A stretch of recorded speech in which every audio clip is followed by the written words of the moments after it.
again, but it does tend to be with those smaller teams.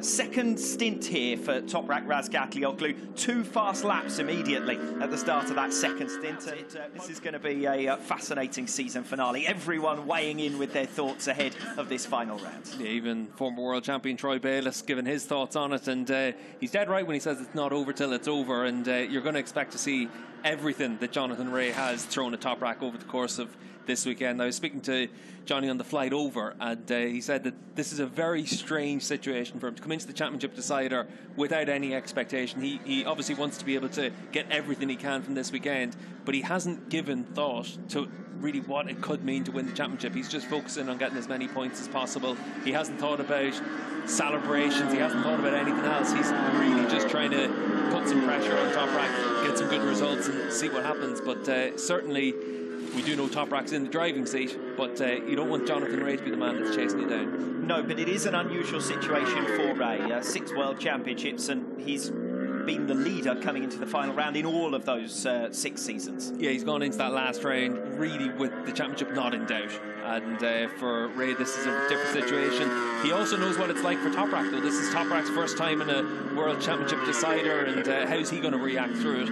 On the basis of what we've seen in free practice 1 so far, Toprak's looking pretty at ease. Another fastest lap from him there. He's chipped away a couple of tenths of a second on the last couple of laps. So for Toprak, he's looking pretty comfortable right now. Yeah, saw him in the airport on the way through the international journey that we've all taken to make our way here to Indonesia. And Toprak looked as relaxed and as happy as he always does. And Razgatlioglu, well, he hasn't shown any signs of cracking under pressure at any stage this season. We've said previously the only retirements have been mechanicals or misfortune, and I don't suspect that he's going to be an easy nut to crack for Jonathan Rea this weekend either. No, I think it's going to be really difficult, and Rea is going to have to rely on a bit of misfortune for Toprak, because over the course of this season we haven't seen anything from Toprak that would make you think that he would crack under pressure. And even if you think back to the last few years for him, from whenever he started really becoming a front-running rider in 2019, from I think it was Misano was that first time he had a real battle with Jonathan Rea. He doesn't put his foot wrong too often, Toprak. We don't see too many crashes from him. He doesn't panic whenever he's in a battle with anyone. And from that sort of point onwards, he's been a real frontline, top-tier rider. And Yamaha are going to feel pretty comfortable that he's the rider that they have in their corner.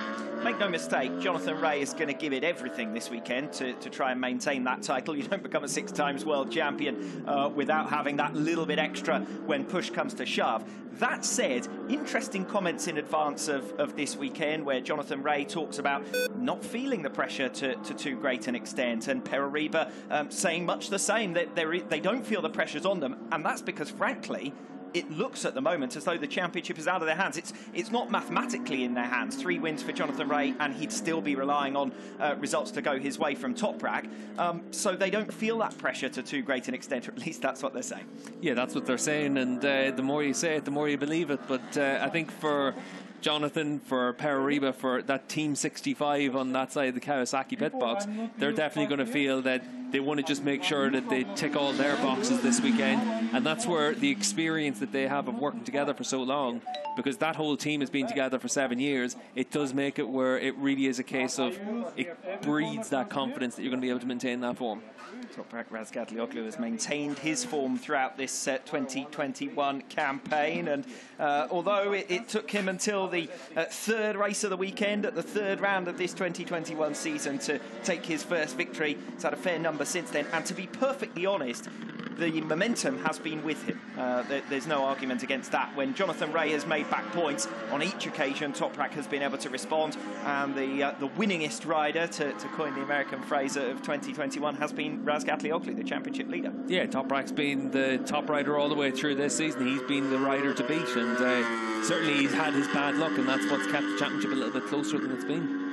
So, as we head into the final minutes now, final quarter of an hour in free practice 1, it's Toprak Razgatlioglu who leads the way 9/10 of a second ahead of this man, Michael Ruben Rinaldi, who's just made his way back into the pits. We've got Jonathan Rea and Alex Lowe still in their pit boxes. Garrett Gerloff, likewise, the majority of the top 10, in fact, with Haslam Sykes and Locatelli all in their pit boxes as well.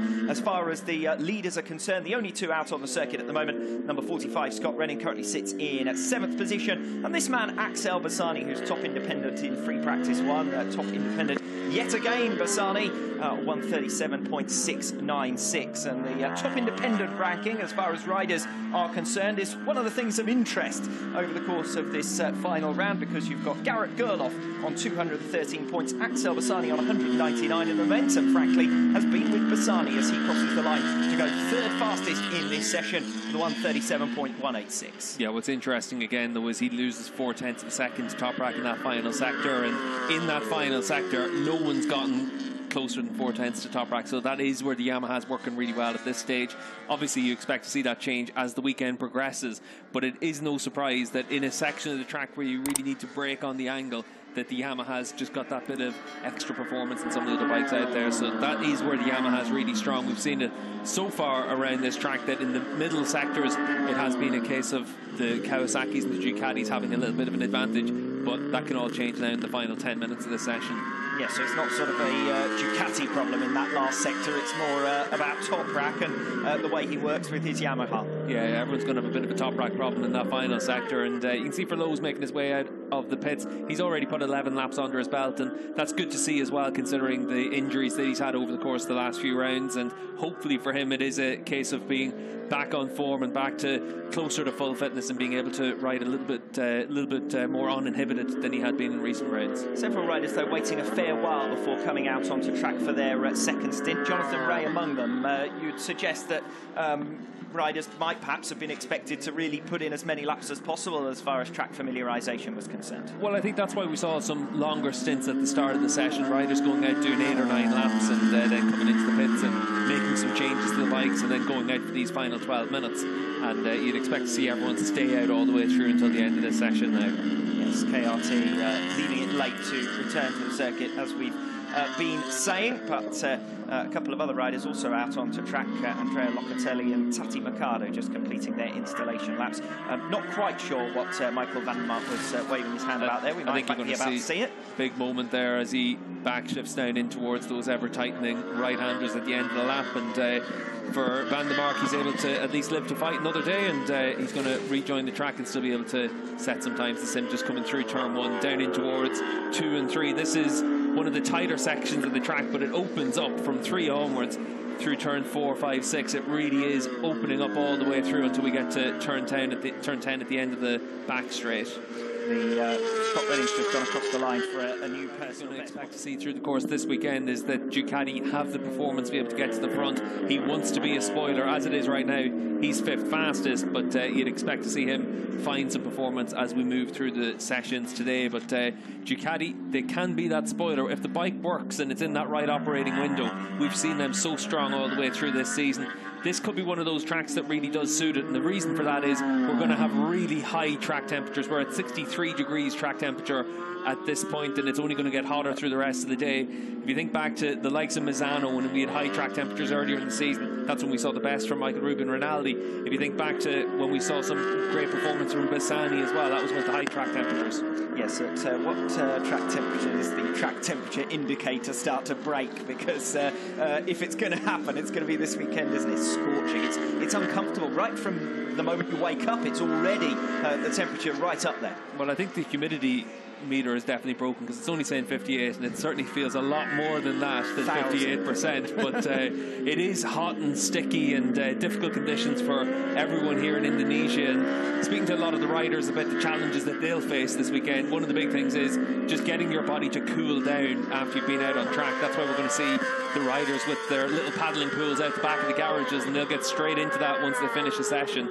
Bring down their body temperature, get themselves cool, and start the recovery process, because that's one of the big challenges that you have in World SBK. With 3 races in a weekend, it's really difficult for these riders. Very different challenge to what you have for the likes of MotoGP riders, where you've got Friday practice sessions, practice and qualifying on Saturday, and then a race on Sunday.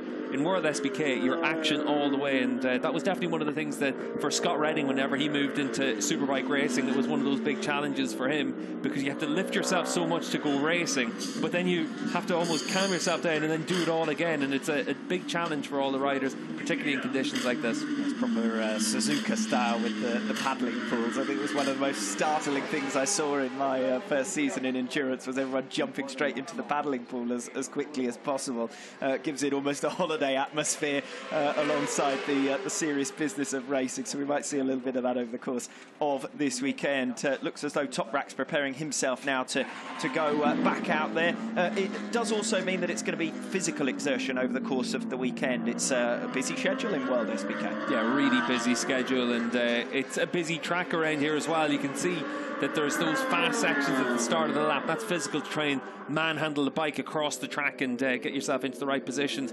You're not got too many long straights where you can really just tuck yourself in and have a bit of a rest. This is action all the way, and certainly you're going to see over the course of a 21-lap race that you're going to need to have an awful lot of concentration to avoid making mistakes, and that's one of the big challenges for the riders.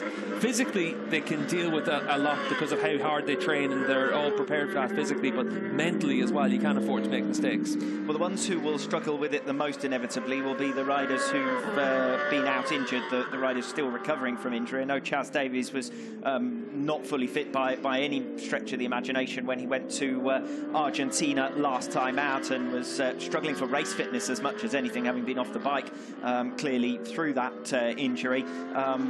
He might be among the riders perhaps who will struggle to a greater extent with the physicality here. Yeah, I remember though in Sepang, that was always one of Chaz's favourite tracks, one of the places he went really well, because traditionally his fitness has been a big advantage for him, and that is one of the areas where some riders in the past had a big advantage over others. Now pretty much everyone on the grid is super fit, and that advantage that you might have had, it does get minimised quite a bit. But if you just have that small 1% advantage, it can make the difference over the course of 3 races in the weekend. Yes, he's not shy of the mountain passes, is he? A little bit of cycling up in Andorra. Yeah, and you tend to see with all these riders, when you look at their social media, it's always in the middle of race weekends, or the gap between race weekends, they're training hard, they're all out cycling or hiking or running or one thing after the other. And I think here in Indonesia, we've seen quite a few of them out swimming as well. Or just before race weekends, if you're Scott Redding, of course. Yeah, and obviously for Scott, that gap between Jerez and Portimao, cycling between the 2 tracks, it was an interesting way to get himself ready, but it worked. He had a great weekend in Portimao. Yes, anyone who'd been criticising him prior to that weekend for the decision to exert himself between 2 rounds quickly had to eat humble pie after a brace of second positions over the course of that weekend.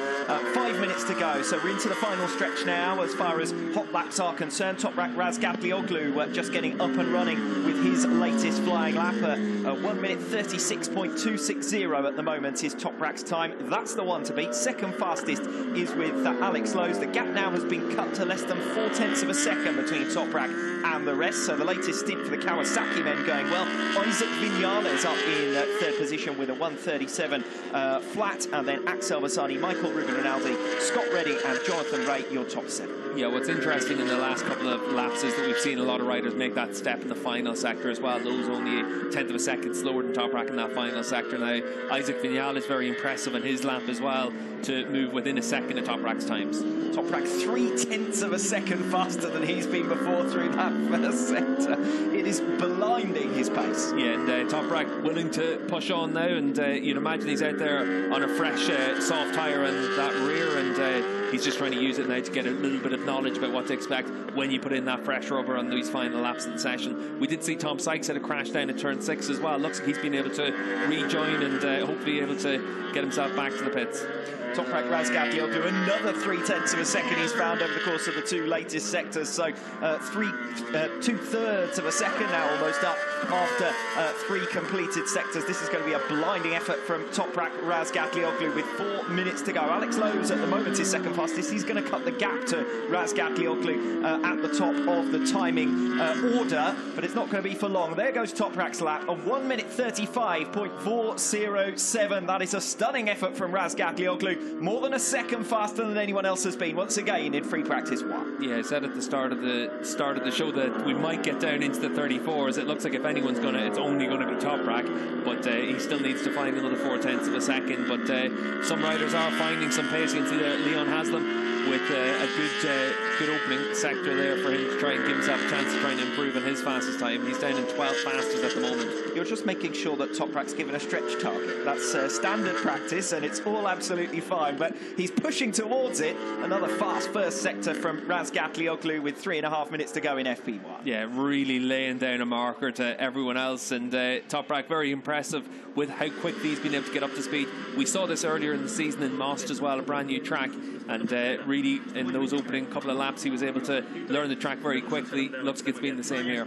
Jonathan Ray still rooted to the pit box, and the statistics prove it along the bottom of the screen. Just 10 laps completed for Ray during this session. I said it earlier on, his running had been fairly restricted, while Toprak Razgatlioglu's out there about to pull another 0.3 of a second at least off his previous fastest time. Jonathan Ray stranded in 8th position and stranded in the pit box with work ongoing. Yeah, and with only 2.5 minutes left, it's not too likely that he's going to get it back out. At the very least, he might manage to just get an out lap to make sure that the bike's okay for the afternoon, but that might be all that he's able to do in this session. Toprak Razgatlioglu then over the line. Second run of the second lap of this final stint for Razgatlioglu, and he does get down into the 1:34, so 1:34.985, and we're continuing to rub our eyes here in the commentary box with the alacrity with which Razgatlioglu has learned this circuit and is now pounding in the fast laps. Yeah, 1.6 seconds clear of the rest of the field. Alex Lowe's up there in second fastest. Scott Redding 1.9 seconds off the pace. You can see there a bit of frustration probably for Jonathan Ray that he's not been able to get himself back out there after that first stint. He was already starting on the back foot. He's going to feel even more on the back foot now. New circuit, first free practice session. Rival storming away at the top of the timing charts, and 2.4 seconds down on him is Jonathan Ray. Now, clearly there's a tyre element to that. Clearly there's an element to which Toprak has been putting in an awful lot more laps during this session than Jonathan Ray's going to...